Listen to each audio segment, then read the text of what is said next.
he's sitting next to his wife, before he is being sent to USSR for free trip. Everything is paid by the Soviet government. He was made to believe that he is invited to USSR because he is a talented, sober-thinking intellectual. Absolutely false. He is invited because he is a useful idiot, because he would agree and subscribe to most of the Soviet propaganda cliché. And when he is coming back to his own country, he is going for years and years to teach the beauties of Soviet socialism to newer and newer generations of his students, thus promoting the Soviet propaganda line. The KGB was even curious about this gentleman. It may look innocent. Maharishi Mahesh Yogi, a great spiritual leader, or maybe a great charlatan and crook, depending on from which side you are looking at him. Beatles were trained at his ashram in Hardwar in India how to meditate. Mia Farrow and other useful idiots from Hollywood visited his school, and they returned back to United States absolutely zonked out of their minds with marijuana, hashish, and crazy ideas of meditation. To meditate, in other words, to isolate oneself from the current social and political issues of your own country, to get into your own bubble, to forget about troubles of the world.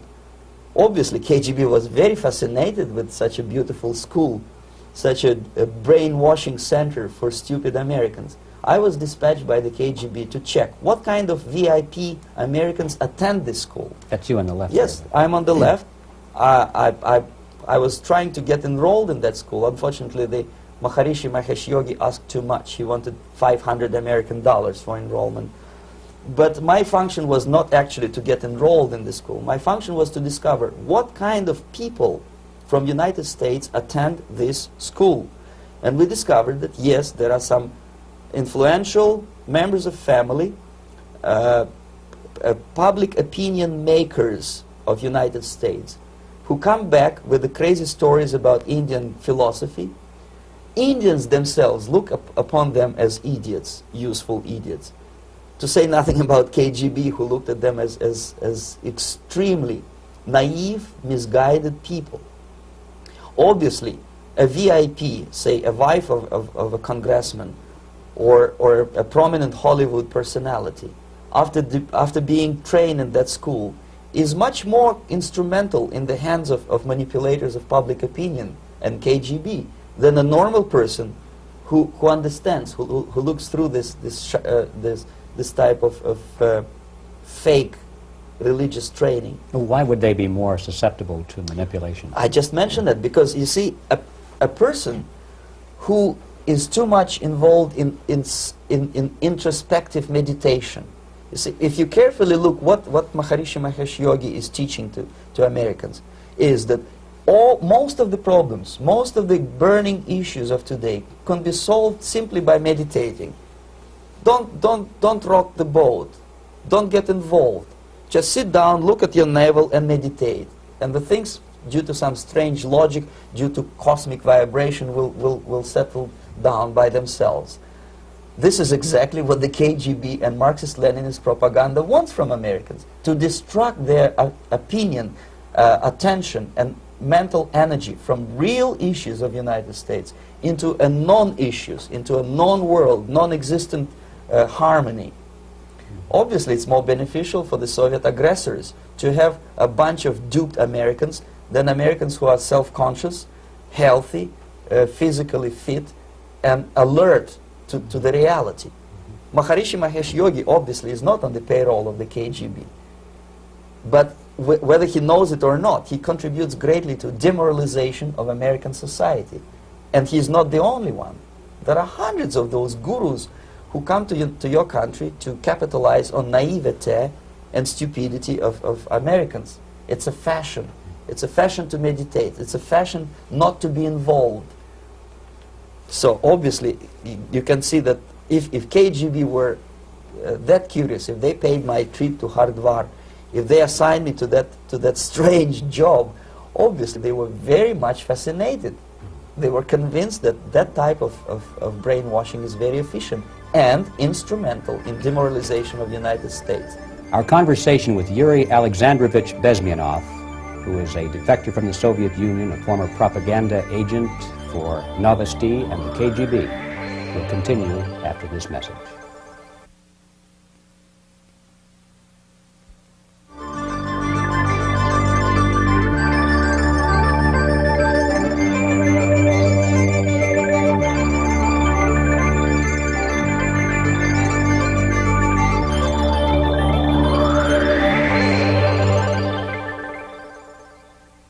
This picture shows the part of the building of USSR embassy, and my supervisors. On the left is Comrade Mehdi, an Indian communist, and on the right, Comrade Mitrokhin, my supervisors in the secret department of research and counter-propaganda.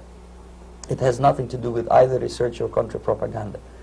Most of the activity of that department was to compile huge volume of information on individuals who were instrumental in creating public opinion. Publishers, editors, journalists, actors, educationalists, professors of political science, members of parliament, representatives of business circles. Most of these people were divided roughly into groups. Those who would toe the Soviet foreign policy, they would be promoted to the positions of power through media and public opinion manipulation. Those who refused the Soviet influence in their own country would be character assassinated or executed physically come revolution. Same way as in the small town of Hue in South Vietnam, several thousands of Vietnamese were executed in one night when the city was captured by Viet Cong for only 2 days.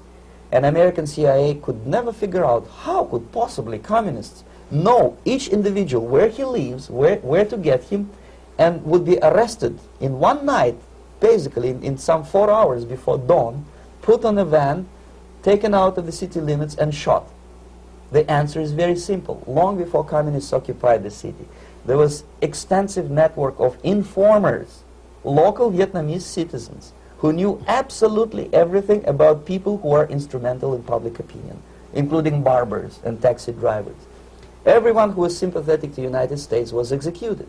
Same thing was done under the guidance of the Soviet embassy in Hanoi, and same thing I was doing in New Delhi. To my horror, I discovered that in the files where people were doomed to execution, there were names of pro-Soviet journalists with whom I was personally friendly. Pro-Soviet? Yes. They were idealistically minded leftists who made several visits to USSR, and yet the KGB decided that come revolution or drastic changes in political structure of India, they will have to go. Why is that? Because they know too much.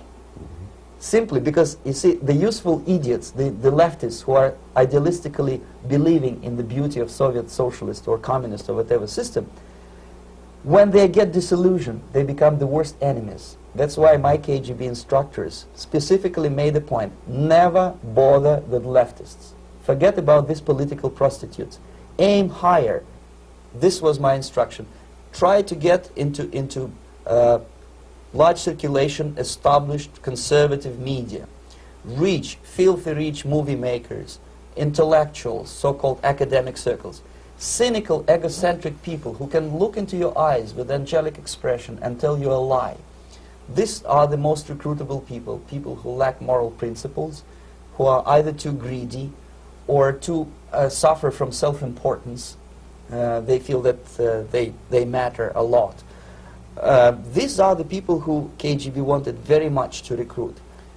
But to eliminate the others, to execute the others, don't they serve some purpose? Wouldn't they be the ones we rely on? They serve purpose only at the stage of destabilization of a nation. For example, your leftists in United States, all these